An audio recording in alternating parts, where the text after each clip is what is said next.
Hello guys, welcome to trading universe. நம்மக்கிட்ட நிறைய பேர் கால் பண்ணி பேசுகிறாங்க. அவங்கக்கிட்ட இருந்து ஒரு விஷயம் எனக்கு புரிஞ்சுது, அதை தான் வந்து நாங்கள் எக்ஸ்ப்ளனேஷன் பண்ணலாம் அப்படின்னு. மார்க்கெட்டில் வந்து இந்த விஷயத்தை புரிஞ்சுக்கணும். மார்க்கெட்டை வந்து நம்ம ரீட்டைலர்ஸ் நம்மளால் வந்து ஒரு பாயிண்ட்டை கூட மூவ் பண்ண முடியாது. அது இந்தியன் மார்க்கெட்டாக இருந்தாலும் சரி, ஃபாரெக்ஸ் மார்க்கெட்டாக இருந்தாலும் சரி, ட்ரில்லியன்ஸ் ஆஃப் மணி இருந்தால் தான் நம்மளால் வந்து மூவ் பண்ண முடியும். ஓகேவா? அதை புரிஞ்சுக்கிட்டோம் அப்படின்னாலுமே நம்மளால் வந்து பண்ண முடியும். ட்ரேடிங் அப்படிங்கிறது ஒரு ஜாப் மைண்டில் இல்லை. டெய்லி இவ்வளோ சம்பாதிக்கலாம், அவ்வளோ சம்பாதிக்கலாம். நிறைய பேர் மேனிபுலேட் பண்ணி ஸ்கேம் பண்ணிக்கிட்டு இருக்காங்க. ட்ரேடிங் அப்படிங்கிறது ஒரு பியூர் பிஸ்னஸ்.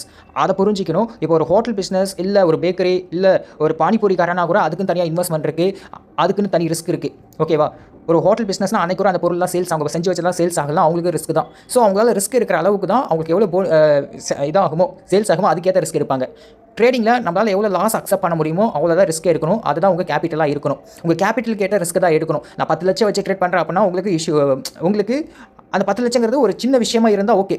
இல்லை, நான் சம்பாரிச்ச எல்லாத்தையும் நான் ட்ரேடிங்குள்ளே போடுறேன் அப்படின்னா அது பெரிய ரிஸ்க். ஓகேங்களா? ஒரு 20%, 10% ஃபஸ்ட்டு போட்டு ஆரம்பிங்க.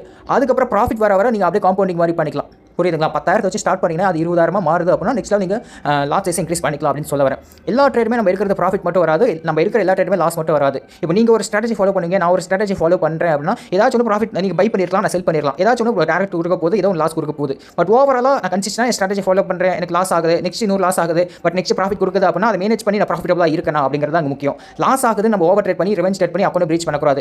நம்ம ப்ராஃபிட் பண்ணுறோன்னு கிரீட் அதாவது பேராசனால எகைன் ப்ராஃபிட் எகைன் ட்ரேட் பண்ணி நம்ம அக்கௌண்ட் வாஷ் பண்ணிக்கூடாது. இந்த ப்ராஃபிட் பண்ணுறவங்களும் போதுன்னு சொல்ல மாட்டேங்கிறாங்க, லாஸ் பண்ணுறவங்களும் வந்து இதோட லாஸ் ஸ்டார்ட் பண்ணிக்கிறேன் அப்படின்னு சொல்ல மாட்டேங்கிறாங்க. அது அங்கே பெரிய பிரச்சனையாக இருக்குது. நிறைய பேர் எமோஷனல் ட்ரேடிங், ஓவர் ட்ரேடிங்னால தான் அக்கௌண்ட் பிரீச் பண்ணுறாங்க. இது வரைக்கும் நான் பர்சனல் வரைக்கும். ஓகேங்களா?